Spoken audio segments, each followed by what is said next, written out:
Hello there. It's a quick video, I promise. Okay.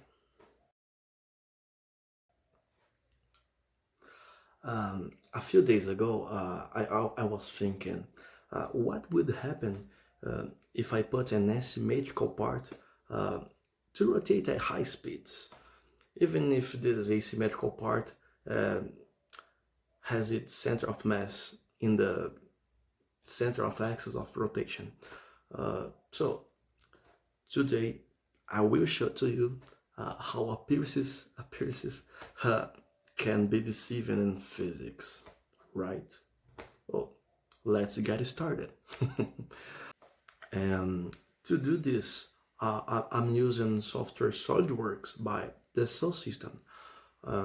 More precisely, motion analysis. So I will show to you how I make motion analysis in SolidWorks. Get over here.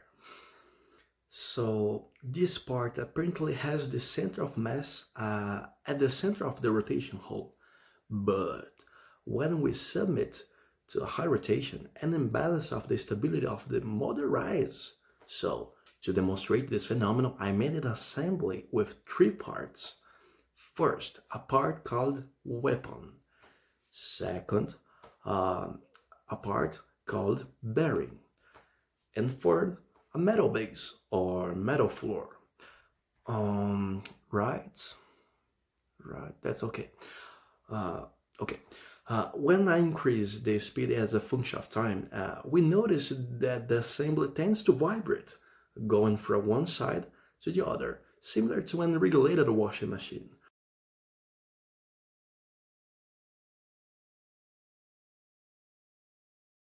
Um, in the motor applied around the rotation axis, a table of speed targets was placed as a function of time, in which the angular speed starts at 0 rpm and increases until it reaches approximately 1666 rpm.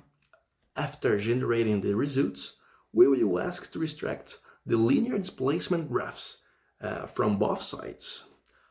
Remember that. By the way, to include this analysis, we are going to use Excel to see the graphs with data treatment adjustment.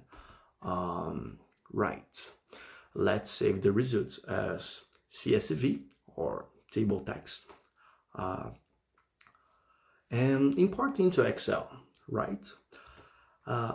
Graphs were made for each side and a graph with both displacements.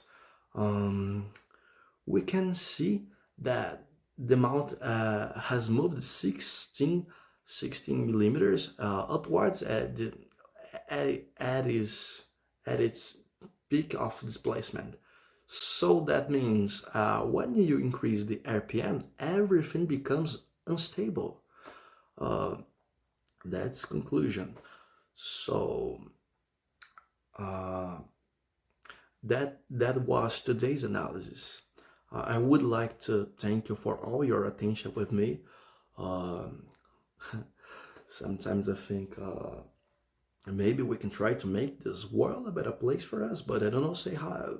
I don't know what to say more about it. But thank you. See you later, and thank you again.